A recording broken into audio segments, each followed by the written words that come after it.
Dice el libro de Proverbios, y algunos de ustedes tienen el programa de hoy, en la primera página hay dos, pero si tiene uno del corazón, ¿quién tiene un programa del corazón?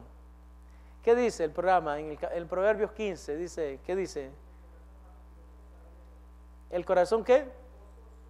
El corazón gozoso alegra el rostro. Y también Proverbios 17, no lo busquen, pero dice de que un corazón alegre constituye un buen remedio, pero el espíritu triste seca los huesos. Y la idea, hermanos, es de que tenemos que estar alegres. Si tienes vida, debes de estar alegre, debes de estar gozoso, debes de estar regocijado. Otro día que te permite el Señor vivir. Otra oportunidad que tienes de cambiar. Otra oportunidad de renovarte, transformarte, renovarte y llegar a ser como Dios quiere que tú llegues a ser. No obstante, en esta mañana vamos a estar hablando acerca de 5 principios a seguir para vivir una vida de esperanza y de paz. ¿A cuántos de ustedes les gustaría realmente vivir una vida de esperanza y de paz? Yo creo que a la mayoría, ¿verdad? A algunos no, a algunos les gusta vivir la vida de patada, la vida difícil, la vida de que no trae satisfacción. Pero si tú eres un cristiano y eres una persona que amas al Señor, yo creo que Dios quiere que vivamos en paz. Jesús dijo que Él nos daba su paz. Mi paz os dejo, mi paz os doy, yo no se las doy como el mundo se las da. Porque la paz del mundo, como todos lo saben y como lo he reiterado, está basada en las circunstancias. La paz del mundo es, si todo anda bien, entonces tengo paz. Si todo anda mal, entonces no tengo paz. Pero esa no es la paz de Dios. La paz de Dios sobrepasa todo entendimiento. La paz de Dios no está determinada por la situación que usted está enfrentando. La paz de Dios es un resultado de tu confianza plena y total en la provisión, en la protección y en la sabiduría de Dios para guiarte en todas las áreas de tu vida. Eso es realmente la paz de Dios. Nuevamente, regresando al mensaje de hoy, hermanos, me gustaría que vayan al libro de Santiago. Santiago nos dice y nos indica cómo un cristiano puede vivir una vida de victoria, una vida victoriosa en Cristo, no basada en nuestras propias habilidades, pero basada en la realidad de que Dios nos fortalece y que Dios nos da la oportunidad de servirle y amarle. Me gustaría comenzar con la primera parte, es esta. Yo creo que usted y yo queremos vivir una vida de paz y una vida de regocijo y una vida de sosiego. Entonces, la primera cosa que tenemos que hacer para vivir una vida de tranquilidad, de esperanza y de paz es que tenemos que tener paciencia. Y nota lo que dice la Biblia, no le estoy inventando nada nuevo. Santiago capítulo número 5 y el verso número 7. Por tanto, hermanos, tened paciencia hasta la venida del Señor. Quiero que noten algo. ¿Cuánto tiempo dice la Biblia que tenemos que tener paciencia? ¿Hasta cuándo? Hasta la venida del Señor. Ahora, ¿cuándo viene el Señor? ¿Quién sabe? Bueno, nadie sabe, ¿no es verdad? Entonces, ¿cuánto tiempo debemos de tener paciencia? Todo el tiempo tenemos que tener paciencia. Déjenme decirles de que cuando uno analiza la definición de paciencia, el diccionario nos da una definición. Note lo que dice el diccionario, que significa la palabra paciencia: capacidad de padecer o soportar algo sin alterarse, la capacidad para hacer cosas pesadas o minuciosas, la facultad de saber esperar cuando algo se desea mucho. Hermanos, lamentablemente, y déjeme decirle desde aquí del púlpito, lamentablemente muchos de nosotros no queremos esperar. No queremos esperar por nada verdaderamente. Y esto es verdad, aún déjenme darle algunos ejemplos para que ustedes entiendan de qué les estoy hablando. Por lo menos los jóvenes quieren ser adultos antes de tiempo. Y principalmente los jóvenes de 14, 15, 16 años o piensan que son adultos o creen que son adultos o les gustaría ser adultos, ignorando que la adultez trae consigo un sinnúmero de responsabilidades que tal vez no estás listo todavía a enfrentar. Entonces, los jóvenes quieren ser adultos. Si estamos en una línea, por ejemplo, y déjeme decirle que yo estoy tratando de lidiar con esto, es tener paciencia. Si voy manejando a la derecha, voy manejando a la derecha.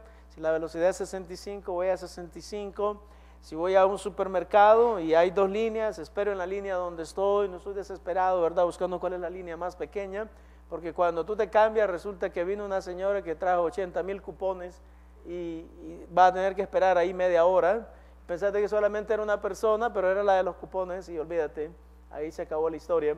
Entonces, el punto es de que tenemos que tener paciencia. Por ejemplo, muchos de nosotros queremos gratificación en el momento, antes de tiempo. Por ejemplo, las personas piensan que pueden tener sexo sin necesidad de estar casados. Y aunque el sexo es una de las cosas que Dios ha creado, obviamente que si las personas no están casados, es gratificación antes de tiempo por no tener paciencia. Hay muchas personas que también pueden tener cosas sin dinero. Lo reiteraba la semana pasada, si tú no tienes dinero, entonces no debes de tener lo que tienes. Si no tienes dinero para comprarlo, no lo compres con tarjeta, te decía la semana pasada. La próxima idea, hermanos, es que no tenemos el deseo de esperar. Las personas quieren ganar bien, pero no quieren esforzarse. Las personas quieren tener buenas posiciones, pero no quieren ir a la escuela. Así de que, y la lista continúa y continúa de tantas cosas, de que las personas quieren tener, pero no quieren esperar y no quieren pagar el precio de lo que valen todas las cosas. Porque todo lo bueno tiene un precio. No hay nada, absolutamente algo bueno en este mundo, y se lo reitero en esta mañana, de que no tenga un precio. Sinceramente, y se lo voy a explicar de esta manera para que me entiendan, yo antes pensaba de que estaba bien tener cualquier tipo de zapatos y el zapato más barato es ser el mejor. Sinceramente, puro zapato de Payless Shoes. Okay. ¿Saben cuál es Payless Shoes, verdad? Pero me he dado cuenta de que eso no es necesariamente cierto, de que en algunas ocasiones un buen par de zapatos te pueden durar más que lo que venden en Payless Shoes. Pero la realidad es de que en la vida, y solamente le uso ese ejemplo para ilustrar esta afirmación que voy a hacer, en la vida normalmente lo que realmente vale la pena, créanmelo, te cuesta. Te cuesta. Si vale la pena, te tiene que costar. Si no vale la pena, entonces tal vez no te va a costar. Pero si tú vas a llegar a lograr algo en la vida, recuerda joven, recuerda adulto, si vas a lograr algo en la vida, vas a tener que pagar un precio. Porque por todo lo que vale la pena, tú tienes que pagar un precio. En veces el precio es esperar. En veces el precio es estudiar. El precio es que todo el mundo anda jugando y tú estás estudiando. Y por lo menos yo he sido estudiante por mucho tiempo y todavía soy estudiante y me doy cuenta que algunas veces las personas andan jugando y tú estás con los libros. Y te preguntas muchas veces, ¿por qué lo tengo que hacer? Bueno, porque tú estás pagando un precio que el otro no quiere pagar. Pero la diferencia la vas a ver después. El triunfo lo vas a ver después. En el momento solamente vas a ver el trabajo, el esfuerzo, el sacrificio. Pero los resultados del que sabe esperar, el que sabe esforzarse, el que sabe sacrificarse, el que sabe poner empeño en las cosas, esos resultados los va a ver después. Tal vez no vas a hacer más dinero, porque irónicamente en veces las personas que no tienen estudio y no tienen nada de educación, no tienen ningún tipo de experiencia en nada, es posible que ganen más que tú. La diferencia radica en la realidad de que Dios te ha dado la oportunidad a ti de proyectarte en un área diferente de la vida. Y tú tienes que entenderlo eso. Y debes de entenderlo que para poder lograrlo vas a tener que pagar un precio y en algunos casos un precio bien alto. Hermanos, tenemos que tener paciencia, dice la Biblia. La paciencia es una virtud dada por Dios que nos permite lidiar con las situaciones de la vida de tal forma que aprendemos a crecer y vivir como Dios quiere. Si tú tienes paciencia, tú vas a tener que lidiar con las situaciones de la vida. Ahora, Gálatas capítulo 5, no vayan, yo les digo, dice de que el fruto del Espíritu es amor, gozo, paz, paciencia. Tú puedes tener paciencia como resultado del fruto del Espíritu, pero no creas que es algo mágico. Aún para que sea fruto del Espíritu, tú tienes que entrenarte en el proceso de adquirir y lograr lo que tú quieres lograr. No es simplemente, oh Señor, dame paciencia y el Señor te va a dar paciencia. Para serle honesto, De acuerdo a la Biblia, la paciencia está muy vinculada con las tribulaciones. ¿Qué dice la Biblia? La tribulación produce paciencia. Así que para poder tener paciencia, si no es algo de que tú le estás pidiendo al Señor a diario, tú tienes que venir delante del Señor y decirle todos los días: Señor, lléname de la paciencia tuya, lléname de la paz tuya, lléname de las virtudes tuyas, porque el mundo en que vivimos es difícil y necesitamos, dice la Biblia, tener paciencia. Ahora, ¿por qué Dios quiere que tengamos paciencia? Déjeme decirle por qué, hermanos, en esta mañana. Número uno, porque Él nos ha dado ejemplo. La Biblia nos dice en muchos pasajes bíblicos de que Dios es clemente, piadoso y paciente con nosotros. Para serles honestos, si Dios no fuera clemente, misericordioso y paciente con nosotros, dice la Biblia, ya ninguno de nosotros estaríamos acá. Honestamente. Si todos nosotros venimos delante de la presencia del Señor y Él no nos castiga, no nos manda inmediatamente a la muerte, no es porque no lo merezcamos, es simplemente porque Él es paciente con nosotros. Tenemos a un Dios que es paciente. Ahora, rápidamente, déjeme decirle algo.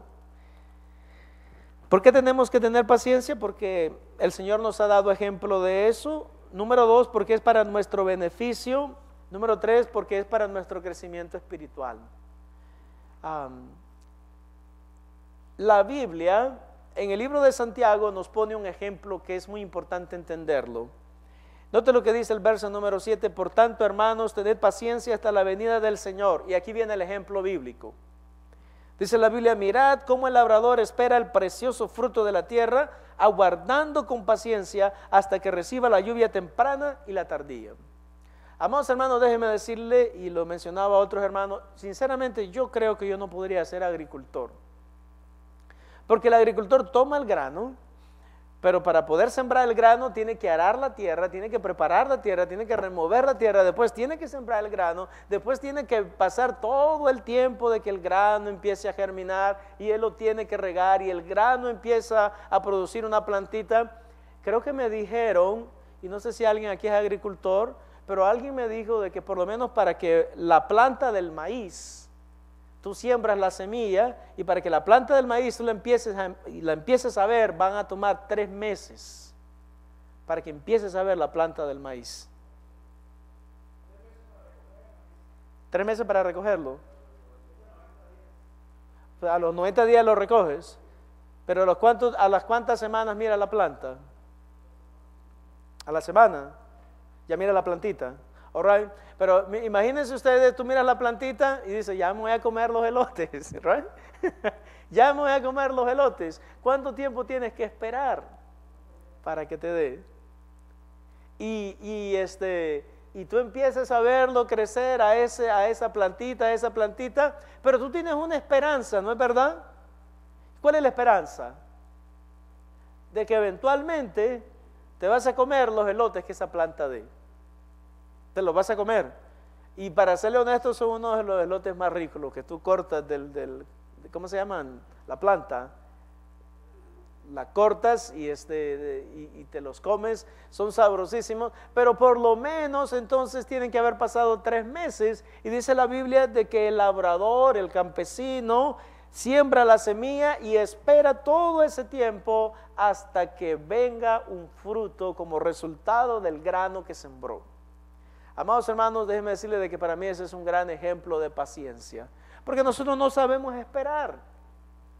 Nosotros estamos muriéndonos por segundos, por minutos, por horas, en vez de esperar en el Señor y en vez de tener paciencia, así como dice la Biblia. Bueno, déjeme preguntarle, ¿qué tanta paciencia tiene usted? Ya están cansados de que esté hablando de la paciencia, ¿verdad? ¿Qué tanta paciencia tienes tú? Sinceramente. ¿Sabe usted, hermanos, y escuche esto porque esto es interesante, que una de las virtudes que tienen más aplicación en las diferentes áreas de la vida es tener paciencia? Si tú tienes paciencia, tú vas a ser un hombre o una mujer que triunfa en muchas de las áreas de tu vida, porque la impaciencia te lleva a la derrota. la impaciencia te lleva a la imprudencia, la impaciencia te lleva a actuar desordenadamente, pero cuando tú eres un hombre paciente o una mujer paciente, tu vida va a ser ordenada porque nunca actúas sin pensar, sin analizar, sin mirar bien las cosas antes de tomar una decisión en todas las cosas. El hombre paciente es un hombre de victoria. Y déjeme decirle también de que hay muchas cosas que te quitan la paciencia, ¿no es verdad? Hay muchas cosas que te quitan la paciencia. Déjeme darle algunas para que nos pongamos de acuerdo. Por lo menos un niño que despierta, un niño recién nacido que despierta y llora incesantemente a las 3 de la mañana. Entonces tú te quedas, son las 3 de la mañana, si eres un sueño ligero como el mío te despiertas, no te levantas porque tienes que esperar que la esposa se levante para que vaya a ver al niño. El problema es cuando la esposa ya se puso de acuerdo contigo y te dice, es tu turno. Es lo más triste, ¿verdad?, que te puede pasar. Entonces tú te tienes que levantar, ir a ver al niño. Ya sabes que el niño lo que quiere es comer. Le llevas la botella, le llevas el biberón, se lo calientas, se lo bebe, se lo toma todo, hasta eruptó bien y toda la cosa, le sacaste el aire, lo pones en la cama. 10 segundos más tarde, de nuevo empieza a llorar. Pero ya no es mi turno. Ahora es el turno de la madre, ¿right? Eso es lo correcto. Pero el punto que estamos haciendo, hermanos, hasta un niño te puede quitar la paciencia. ¿Es verdad? Y tú estás apenas conciliando tu sueño nuevamente y el niño, va a llorar. Que no llore, que no llore, que no llore. Lloró. Ya estás sin paciencia. Pero no solamente un niño nos puede quitar la paciencia, también una esposa imprudente que siempre está enfatizando nuestros defectos y faltas, que lo único que le importa es decirnos lo malo que hacemos. Dice la Biblia, hermanos, de que hay mujeres que son como una gotera continua, como una gotera continua. Y yo no sé si tú alguna vez conoces de esto, right? Si alguna vez has tenido alguna casa de zinc y que el zinc tiene un hoyo y que cuando llueve empieza a caer una gotera, pero es una gotera continua. Me decía un hermano, si una gotera continua hasta puede hacer un hoyo, continua. Y dice la Biblia que hay mujeres que son como una gotera continua. ¿Qué les parece? En serio, eso lo dice la Biblia. ¿Creen que estoy mintiendo? Que son como una gotera continua. Ya, cálmate, no me pongas tanta presión, déjame tranquilo. Pero, ¿qué acerca de un esposo incapaz de mostrarle amor y tratarla con respeto y admiración? Y que lo hace todo el tiempo, y todo el tiempo, y todo el tiempo, y todo el tiempo, y todo el tiempo. Vaya, te va a quitar la paciencia eso, ¿no? Porque no somos de hierro, somos seres humanos, tenemos sentimientos. Entonces, si el maltrato, el abuso y todas esas cosas, cuando son continuas, realmente te van a hartar, te van a quitar tu paciencia. Por lo menos un adolescente desobediente y contencioso que reta y desobedece todas sus ordenanzas. Tú le dices, siéntate, él se levanta. Tú le dices, acuéstate, no, él no se duerme. Tú le dices, te tienes que quedar aquí, él no quiere hacerlo. Obviamente que te va a quitar tu paciencia. Pero ¿qué le parece acerca de un empleador que no aprecia tu trabajo y dedicación? Y tú te esfuerzas y el tipo siempre te está diciendo todo lo malo que haces. Nunca está poniendo atención de lo bueno que haces. ¿O qué acerca si tú eres un empleador y tienes un empleado que es un haragán, que no quiere escuchar lo que tú le dices? Ya le dijiste, no lo hagas de esa manera, pero lo sigue haciendo. Todas esas cosas nos pueden quitar la paciencia. Entonces déjeme preguntarle, si usted ha contestado positivamente cualquiera de las preguntas y sabe perfectamente que hay áreas de tu vida de que te quitan la paciencia, ¿qué vas a hacer al respecto, mi hermano? Porque tú puedes seguir viviendo así, pero déjame decirte que si sigues viviendo así no vas a tener paz, no vas a tener sosiego, vas a vivir una vida de alteración, te vas a morir del corazón, te vas a morir de alta presión arterial, te vas a morir de un ataque al corazón. ¿Cómo se llama? El stroke. Te va a dar un derrame, te va a dar una embolia cerebral. Te vas a morir uno de estos días. Entonces lo que tienes que aprender es que tenemos que hacer algo al respecto. Si hay situaciones en la vida que nos están quitando la paciencia, tenemos que hacer algo, tenemos que actuar Si deseamos ver cambios, tenemos que actuar, pero tenemos que hacer algo diferente. Por lo menos en inglés dicen, y esto muy posiblemente es verdad también en español, alguien ha definido la locura como el hacer las cosas de la misma manera, sin cambiar nada en absoluto y esperar resultados diferentes. Es insanity. Estás loco realmente. Si tú sigues haciendo las cosas como las haces y no cambias nada, si tú sigues lidiando con tus hijos de la misma manera y no cambias nada, no va a cambiar nada. Vas a seguir teniendo la misma situación. Si tú sigues lidiando con tu esposa en la misma manera, no vas a cambiar nada. Si tú sigues lidiando con tu marido de la misma manera, no vas a cambiar nada. Entonces tienes que lidiar pensando qué es necesario realmente hacer para que las cosas cambien. Porque si no, tú estás loco. Estás completamente fuera de tu mente. Si piensas que todo va a cambiar simplemente porque tú pones en tu mente, va a cambiar las cosas no cambian. Vas a tener que hacer algo al respecto y vas a tener que hacerlo con paciencia. Vas a tener que hacerlo con análisis, vas a tener que hacerlo con buen juicio. Vas a tener que pesar todas las cosas, sopesar todo y después decir, este es el modo que yo pienso que las cosas pueden cambiar. Y cuando ya lo hayas definido, hazlo, no tengas miedo, porque todas las cosas bien pensadas y dirigidas por Dios, yo no tengo por qué tener temor de hacerlas. Son las locuras las que no debo de hacer. Son los arrebatos de ira los que no debo de hacer. Pero todas las cosas bien analizadas, bien pensadas, bien jugadas, bien sopesadas, tú las puedes hacer sin ningún problema. Una vez que ya mediste todo, incluyendo las consecuencias. Una vez que tú ya lo has determinado todo, ya lo mediste todo, ahora actúa y no tengas miedo porque lo que sigue es victoria. No necesariamente sin problemas, pero con los problemas, lidiando con ellos y superándolos y convirtiéndote en una persona que realmente vive una vida de paz y de tranquilidad y de sosiego. Que no te vaya a pasar como al hombre que llegó a la tumba, que decía el epitafio en la tumba de la esposa, ¿verdad? Decía, descansa en paz, el de la esposa. Y el hombre quedó viendo el epitafio y se puso a reír internamente y dijo, ella descansa y yo también. Así de que no te vaya a pasar así a ti. Vive tu vida de tal manera de que disfrutes a tu pareja, de que disfrutes a tu cónyuge. Pero vas a tener que lidiar con las situaciones de la vida. No creas que todo se va a solucionar simplemente porque tú tienes un buen deseo. Vas a tener que hacer algo al respecto. Entonces la Biblia nos indica de que para poder vivir una vida de paz y de esperanza tenemos que practicar la paciencia. Segundo, amados hermanos, para vivir una vida de esperanza y paz tenemos que afirmar nuestros corazones. Note lo que dice la Biblia en el verso número 8.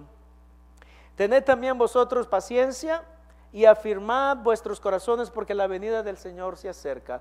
En esta parte no voy a hablar mucho, simplemente le voy a decir qué significa afirmar el corazón y después le voy a dar algunos ejemplos y nos vamos a mover rápidamente porque quiero pasar a los últimos dos puntos que para mí son más importantes. Pero afirmar nuestros corazones significa básicamente tener un fundamento fuerte. El fundamento, dice la Biblia, que debe de estar puesto en tu vida es Jesucristo. Pero no solamente debes de tener ese fundamento, también debes de saber qué es lo que crees. Si estás bien fundamentado, entonces sabes lo que crees. Amados hermanos, muchos de nosotros, sinceramente, a pesar de que venimos a la iglesia, no sabemos lo que realmente creemos y por qué lo creemos. Y muchas veces sucede porque no ponemos atención cuando estamos tratando de comunicar las verdades bíblicas, ya sea en la escuela dominical o ya sea desde el púlpito. Las personas no ponen atención, están pensando en otras cosas y muchas veces a algunos de nosotros nos sucede como a la señora que le encontraron en la calle y le preguntaron, hermano, ¿usted fue a la iglesia el domingo? Oh, sí, yo estuve en la iglesia. ¿Y cómo estuvo, hermano, el culto? Oh, estuvo buenísimo. Tremenda alabanza, tremendo mensaje, pero el mensaje fue el mejor, dijo ella. Entonces la quedó viendo la persona que la encontró en la calle y le dijo, ¿y de qué fue que habló el pastor? Se quedó viendo a la señora y dijo, fíjate que no me acuerdo, pero sí realmente estuvo estupendo el mensaje. No me acuerdo de nada de lo que dijo. Y hermanos, sinceramente así nos pasa en unas situaciones a nosotros. escuchamos, y saben la historia del pastor que empezó a predicar el mismo mensaje por 3 meses, ¿verdad? Y el mismo mensaje esta semana, y el mismo mensaje la otra semana, y el mismo mensaje hasta que pasaron 3 meses. Y las personas realmente ya estaban cansados del mensaje. Y vinieron a ver al pastor y le dijeron, pastor, ¿pero cuándo va a empezar a predicar otro mensaje? Entonces le dijo, cuando ustedes empiecen a hacer lo que estoy predicando en el mismo mensaje. Amados hermanos, verdaderamente nos estamos volviendo hacedores olvidadizos de la palabra. Tenemos que ser realmente individuos que lo que oímos, sinceramente, si es bíblico, y yo les digo, como le he reiterado en otras ocasiones, de este púlpito, en esta iglesia, se predica la palabra de Dios, estudiada, analizada, y supuestamente para ser aplicada a nuestras vidas. Pero si tú no la aplicas, entonces realmente no vas a recibir el beneficio de la palabra que escuchas. Tienes que aplicarla, tienes que vivirla. Y le digo en esta mañana entonces que para vivir una vida de esperanza tenemos que afirmar nuestros corazones. Tenemos que tener estabilidad emocional y espiritual. Necesitamos hombres y mujeres que tengan estabilidad emocional y estabilidad espiritual, porque lamentablemente muchas veces estamos rodeados de puros niños, Yo no sé si usted ha visto algunos niños a mí me gustan porque a mí me gustan los niños, y prueba es que tengo 4, pero algunos niños, honestamente, tú los quedas viendo y los niños se ponen a reír contigo, ¿no es verdad? Tú les sonríes y ellos te sonríen a ti de regreso. Pero algunos niños tú los quedas viendo y le estás sonriendo, pero el niño empieza, pero si te estoy sonriendo, peor el niño gritando. Y en la iglesia muchas personas son así, de esa manera. Son como niños. Todo les molesta. Si lo quedas viendo de una manera, se molesta. Si lo quedas viendo de otra manera, se molesta. O sea, ya por último ya no quieres ni verlos, porque por todo se molestan. Y sinceramente eso significa de que tú todavía no estás fundamentado bien en la fe. Porque el hombre que está bien fundamentado en la fe, que tiene un buen crecimiento espiritual y emocional, no le molestan esas cosas. Como dice, conozco un pastor amigo mío que me dice, mira, a mí nadie me hace molestar realmente. Para que alguien me moleste tiene que ser una decisión mía, que yo me quiero molestar, porque a mí nadie me molesta. Y hermano, déjeme decirle que para vivir una vida de esperanza y paz tenemos que afirmar nuestros corazones. Afirma tu corazón, cree en las promesas del Señor. La Biblia dice en Colosenses 3:3 que nuestra vida, nuestra alma, todo nuestro ser está escondido con Cristo en Dios. Y si tú lo crees, tú vives una vida muchísimo mejor que esa. El Señor Jesucristo en el libro de San Juan, capítulo 10, dice de que el Señor le dio a Él, a todos nosotros. Y el Señor Jesucristo dijo, yo los tengo en mis manos. Y como están en mis manos, también están en las manos del Dios Todopoderoso, del Padre Celestial. Y como están en mis manos y en las manos del Señor, dijo el Señor Jesucristo, de mis manos, absolutamente nadie los puede arrebatar. Nadie los puede arrebatar de mis manos, porque el Señor es más grande que todos. Y hermanos, es así, si tú vives de esa manera, que tú puedes vivir confiado diciendo, como dice Hebreos capítulo 3 y verso número 6, el Señor es mi ayudador, no voy a temer de nada lo que me pueda hacer un hombre, porque el Señor es mi ayudador. Lamentablemente vivimos temerosos todo el tiempo de lo que nos puedan hacer. Vivimos temerosos de la gente, vivimos temerosos de lo que nos puede pasar. Pero cuando tú tienes esa convicción, tú vives bien, tú vives tranquilo, porque no tienes temor de nadie. Eso dice Hebreos 13:6. Vamos a verlo para que ustedes lo analicen y que se lo lleven con ustedes y que puedan, hermanos, empezar a practicarlo y a vivirlo. Hebreos capítulo número 13 y el verso número 6. Dice la Biblia, de manera que podemos decir confiadamente, el Señor es mi ayudador, no temeré lo que me pueda hacer el hombre. ¿Qué me puede hacer un hombre a mí si el Señor es mi ayudador? Solamente cuando tú tienes una fe firme, cuando tú estás afirmado en las cosas del Señor, entonces puedes decir como el salmista decía en el Salmo 23, y todos se acuerdan del Salmo 23, aunque ande en valle de sombra de muerte, voy a estar todo atemorizado. ¿Qué dice el salmista?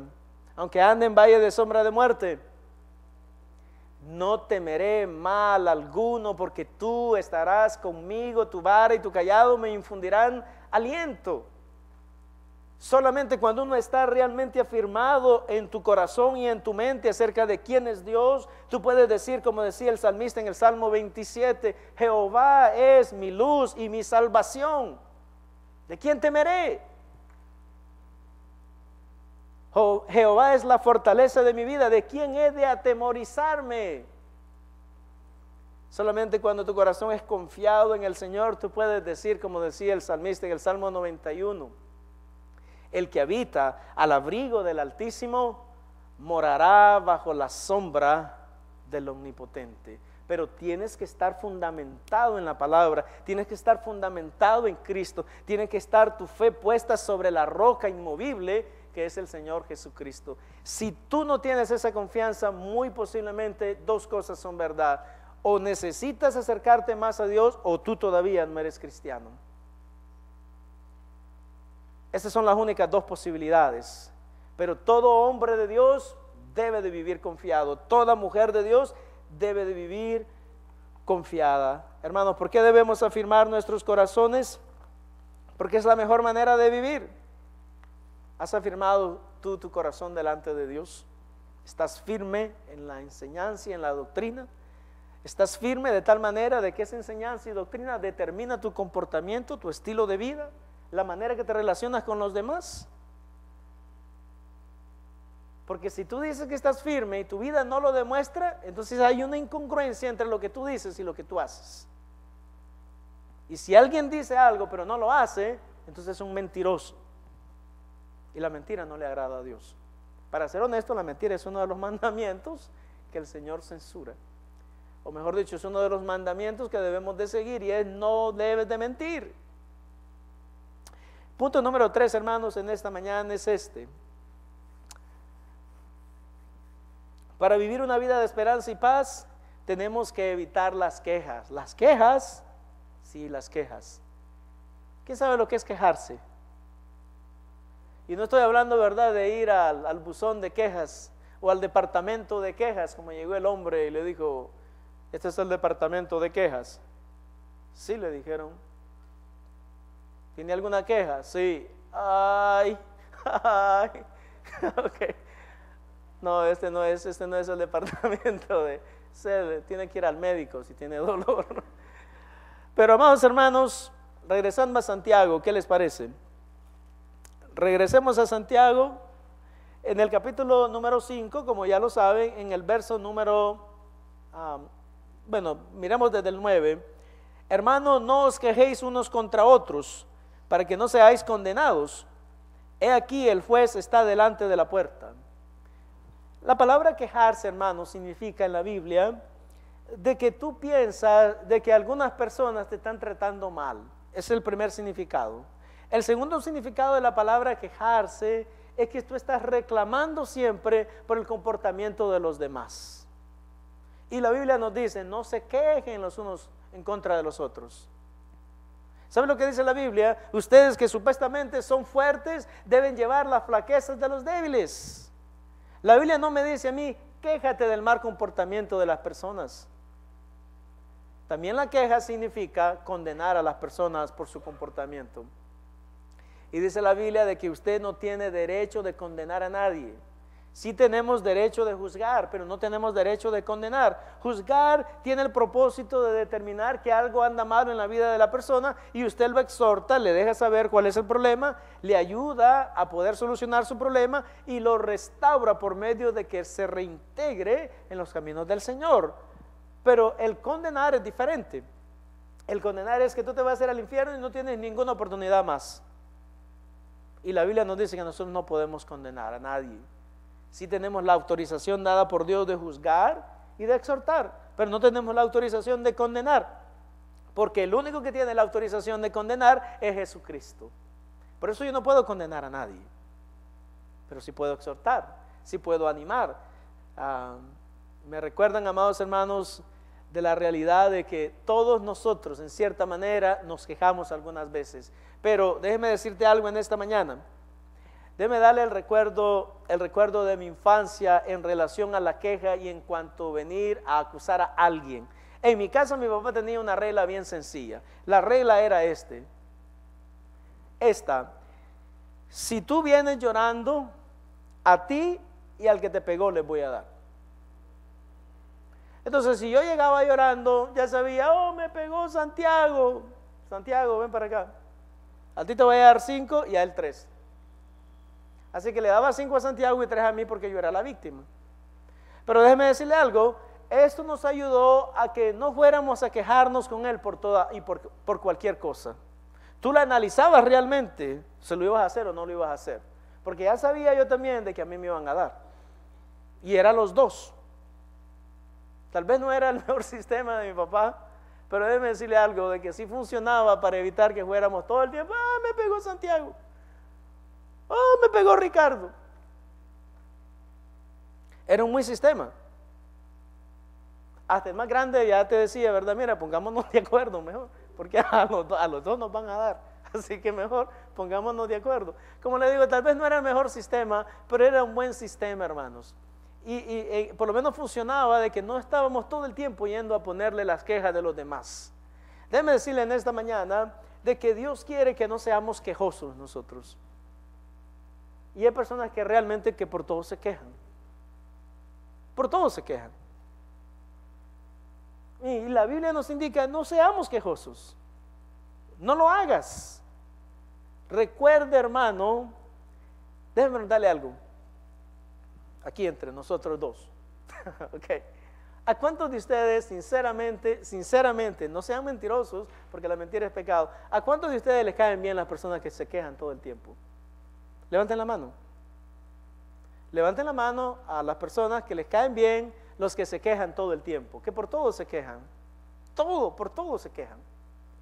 ¿Hay alguien? Levanten la mano. All right. Solamente una hermana. Gloria a Dios, nos vamos a quejar con ella, ¿verdad? Todo a la salida. Gloria a Dios. Gloria a Dios. Pero sinceramente, déjeme decirle algo, a la mayoría de nosotros no nos gustan las personas que se quejan, ¿verdad que no? No nos gustan. Tú le dices a alguien, mira, haz esto y esto. No, pero ¿por qué tengo que hacer todo eso? ¿Pero por qué te quejas? Solo hazlo. No nos gusta realmente a las personas que muchos se quejan. Entonces, ¿cuál es la enseñanza? La enseñanza es simplemente míralo de esa perspectiva. Si a ti no te gustan los quejosos, entonces tú no seas uno de ellos. Ahora, déjenme explicar algo para que no se vayan creyendo que yo estoy diciendo algo que no estoy diciendo. Hay algunos momentos en la vida que tú te tienes que parar y decirle, ¿sabes qué? Eso es injusto, papá. A mí no me lo vas a hacer. Pero para serle honesto, cuando usted hace eso y se levanta delante de alguien y le dice, mira, me estás abusando realmente, estás aprovechándote de mí, la persona que está lidiando con usted muy se va a dar cuenta de que si usted es un quejoso o si realmente lo has llevado a una posición en la que tú no puedes seguir aguantándole. ¿Sí están conmigo, hermanos? Porque de vez en cuando tú tienes que ponerle un alto a alguien, tienes que ponerle un pare, tienes que decirle un hasta aquí. De aquí no vas a pasar, esto es todo. Y no te estás quejando, estás defendiendo tus derechos. Pero el que se queja es que por todo se queja. Entonces ya no hayas qué hacer con él. Pero no seas tú así entonces. El punto bíblico es, si tú estás en contra de ese tipo de actitud y ese tipo de pensamiento, que no seas tú. Ese es el énfasis bíblico, que vivas una vida libre de quejas. Como te digo, si es algo realmente injusto, entonces levántate y habla, no te quedes callado, porque al Señor no le gusta la injusticia. Y yo tengo que levantarme de vez en cuando y decir, no, esto no está bien, lo que tú estás haciendo está mal, pero no andarse quejando todo el tiempo por todo. Es desagradable delante de los ojos del Señor, es un mal testimonio para si eres cristiano, y a la vez es una forma desagradable de vivir, porque no le agradas a la mayoría de personas que están a tu alrededor. Y a Dios le agrada que nosotros demos un buen testimonio todo el tiempo. El cuarto punto es este: para vivir una vida de esperanza y paz tenemos que ser íntegros. Tenemos que ser íntegros. La integridad es la habilidad de poder ser lo que tú eres bajo cualquier circunstancia, ya sea que te estén viendo o que no te estén viendo, que estés bajo supervisión o que no estés bajo supervisión. Pero eso es ser íntegro. La persona íntegra no tiene nada que esconder. La persona sin vergüenza, deshonesta, tiene siempre mucho que esconder, pero no el hombre íntegro. El hombre íntegro camina recto, el hombre íntegro es respetado, el hombre íntegro es admirado, porque en todas sus decisiones las toma con integridad, de tal manera que las personas lo respetan y lo admiran, aunque no estén necesariamente de acuerdo con él. Pero la integridad es esencial en nuestras vidas. Ahora, ¿cuál es la relación entre la integridad y lo que vamos a ver en la Biblia? Usted lo va a entender en los próximos 2 minutos. Note lo que dice la Biblia en el verso número 9. Hermanos, no os quejéis unos contra otros para que no seáis condenados. He aquí el juez está delante de la puerta. Hermanos míos, tomad como ejemplo de aflicción y de paciencia a los profetas que hablaron en nombre del Señor. He aquí tenemos por bienaventurados a los que sufren. Habéis oído de la paciencia de Job y habéis visto el fin del Señor, que el Señor es muy misericordioso y compasivo. Y aquí viene el 12, hermanos, ponga atención en esto, porque esto es muy importante. Puedes aprender algo nuevo si pones atención en este momento. Dice la Biblia: pero sobre todo, hermanos míos, no juréis ni por el cielo, ni por la tierra, ni por ningún otro juramento, sino que vuestro sí sea sí, vuestro no sea no, para que no caigáis en condenación. Déjenme decirle rápidamente, brevemente, el domingo pasado en la escuela dominical hablamos del juramento. Y es interesante de que a la hora de preparar el mensaje, nuevamente aparece en el texto la idea del juramento. Entonces lo que yo hice es que me fui a la Biblia, me fui a los comentarios, me fui a los léxicos, tratar de que podamos entender realmente un poco más acerca del juramento. Y básicamente la pregunta que quiero contestar en este momento es si los juramentos todavía se pueden hacer o no se pueden hacer. Así que ponga atención en los próximos 2 minutos para que usted al final pueda hacer su propia definición o pueda hacer su propia conclusión en relación a que si debemos de jurar o no debemos de jurar, y si el cristiano debe de jurar o no debe de jurar. Primeramente vamos a ver cuál es el significado de la palabra jurar. Ponga atención a lo que dice el diccionario. Esto no lo digo yo, esto lo dice el diccionario de la Real Academia. Dice que jurar es afirmar o negar algo poniendo por testigo a Dios o en sí mismo o en sus criaturas. O sea que tú puedes jurar por Dios, puedes jurar por ti mismo o puedes jurar por las criaturas del Señor o la creación del Señor. Déjeme decirle, no obstante, algunas realidades acerca del juramento que tal vez usted no está percibido antes de que lleguemos a una conclusión. Y es esto: no sé si ustedes saben, pero Dios juraba. En la Biblia aparecen varios pasajes bíblicos en los que Dios jura. Eso es lo primero que me gustaría decirles. Número 2, que aún el Señor, Dios Todopoderoso, recomendaba el juramento, que las personas juraran. Está en el libro de Deuteronomio, capítulo número 6 y el verso número 13. ¿Por qué no lo miran rápidamente? No puedo ir a todos los pasajes bíblicos, pero sí puedo ir diciéndoles algunas cosas importantes en relación a esto. Y simplemente para que dejemos claro esto, ¿verdad? O por lo menos bastante claro, porque es una de las cosas que en la Biblia yo no encuentro que esté completamente y totalmente clara como otras enseñanzas. Pero el verso número 13, y esto es Dios el que está hablando: a Jehová tu Dios temerás y a Él solo servirás y por su nombre jurarás. ¿Sí lo encontraron? Capítulo número 6 de Deuteronomio, básicamente en el verso número 13: a Jehová tu Dios temerás y a Él solo servirás y por su nombre jurarás. Esa es una recomendación que Dios le está dando a Moisés para que se la comunique al pueblo. Entonces lo que nos indica rápidamente la Biblia es de que Dios juraba, de que Dios recomendaba a las personas que juraran y que los patriarcas también practicaban el juramento como algo normal. No obstante, todo juramento en el Antiguo Testamento siempre era un compromiso serio.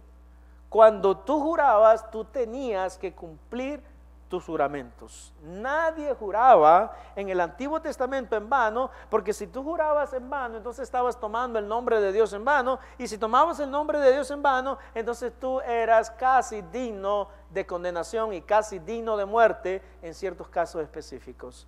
Entonces las personas no utilizaban el nombre de Dios ni usaban el nombre de Dios, y si hacían un compromiso, si hacían un juramento, definitivamente que lo cumplían, porque no lo utilizaban de una manera ligera. Note lo que dice Levíticos capítulo número 5.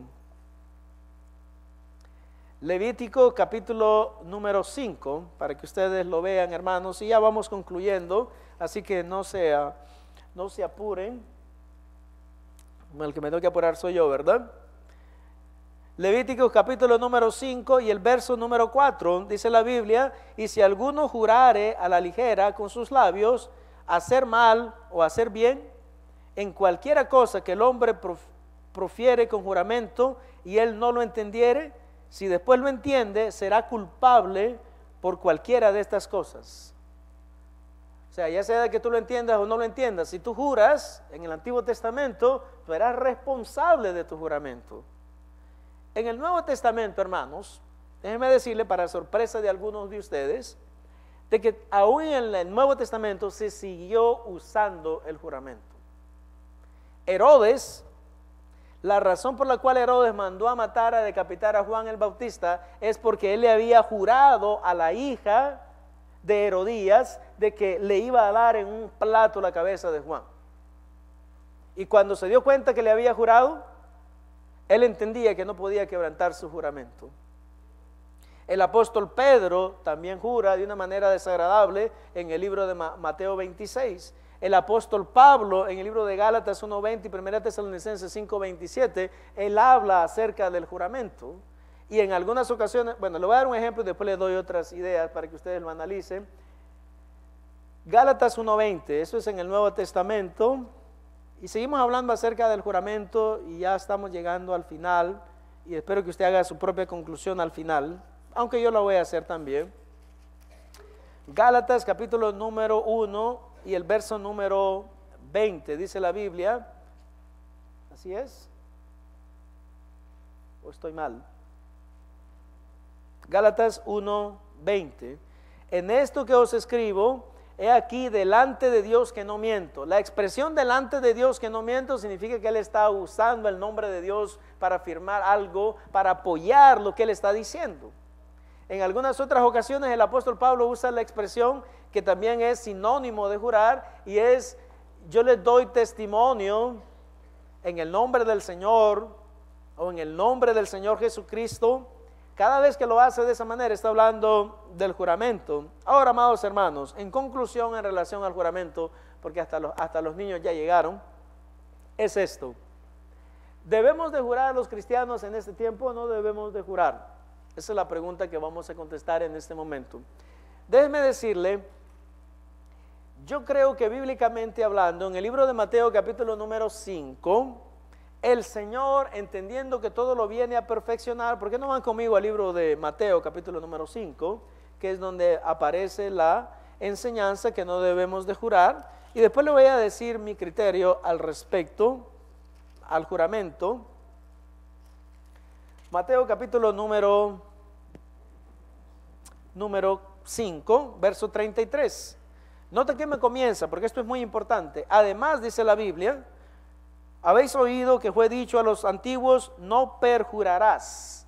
La palabra perjurar significa que tú no cumples el juramento, o que tú no mantienes tu juramento, sino cumplirás al Señor tus juramentos.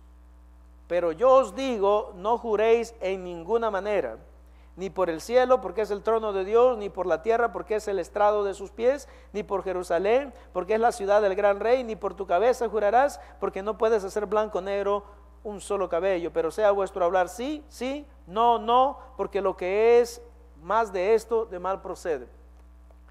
Basado en el contexto y todo lo que les he dicho, déjenme decirle algo. En el Antiguo Testamento el juramentarse o el jurar parece de que era algo que no había ningún problema. Es más, hasta el Señor les recomendó y les dijo, si ustedes van a jurar, el requisito fundamental es que cumplan sus juramentos, que no dejen ningún juramento sin cumplir. No obstante, en el Nuevo Testamento, debido a la realidad, escuchen con atención, debido a la realidad de que las personas empezaron a tomar los juramentos a la ligera, las personas empezaron a no cumplir los juramentos, las personas se comprometían y no cumplían, entonces el Señor dijo, hay que perfeccionar esto, hay que perfeccionarlo. Y la razón que hay que perfeccionarlo es porque hay muchas personas sinvergüenzas, hay muchas personas que no consideran bien lo que están diciendo, y tal vez una persona que no es sinvergüenza, si se lo jura, le va a creer la mentira que le está diciendo. Porque cree verdaderamente en el juramento, pero es un sinvergüenza que simplemente está utilizando el juramento para tomar ventaja de la persona que lo cree. Entonces en este tiempo, dice el Señor, lo mejor es no jurar. Porque lo que sucede es lo siguiente, y esta es la otra parte acerca del juramento. El juramento, hermanos, déjenme explicarle, de acuerdo a Hebreos capítulo número 6, cuando las personas no se creían la una a la otra, cuando no llegaban a ningún acuerdo, entonces apelaban a esa posición y decían, yo te lo juro de que lo que te estoy diciendo es verdad, o yo te juro de que lo que te estoy prometiendo te lo voy a cumplir.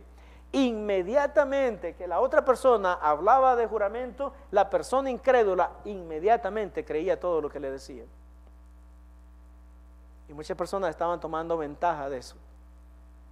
Ventaja de la credulidad del hombre que realmente cree en el juramento. Por eso hoy en día lo más importante es tu integridad. Es tu integridad. Si tú eres un hombre íntegro, eres un hombre o una mujer íntegra, sincera, correcta, honesta, honesto, no tienes que jurar nada. Mi palabra es suficiente. Por eso dice el Señor, sea vuestro sí, sí o vuestro no, no. Porque mi palabra es suficiente, yo no te tengo que jurar nada. ¿No han oído ustedes la expresión?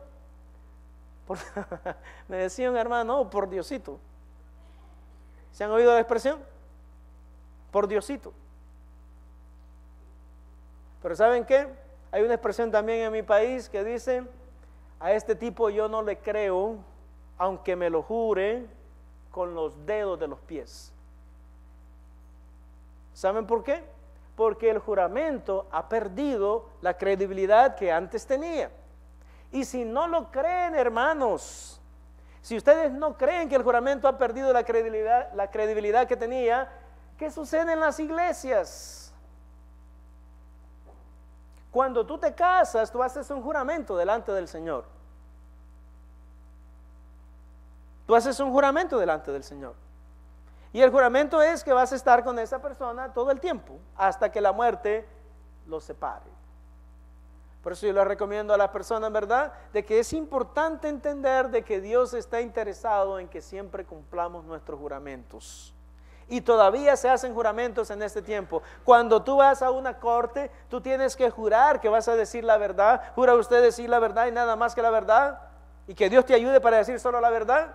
Mentira. Las personas que están en la corte, las personas que van a testificar, muchas veces mienten habiendo jurado y después los acusan de perjuro. Pero ellos sabían que estaban mintiendo y sin embargo no tuvieron ningún problema en levantar la mano derecha y jurar que solamente iban a decir la verdad. ¿Saben por qué? Porque no les interesa, porque no pesan, porque no corroboran la realidad de la importancia del juramento. Entonces el Señor dice, lo mejor es que nadie jure por nada, porque hay mucha gente sin vergüenza que utilizan el juramento para abusar a las personas que sí realmente creen en el juramento.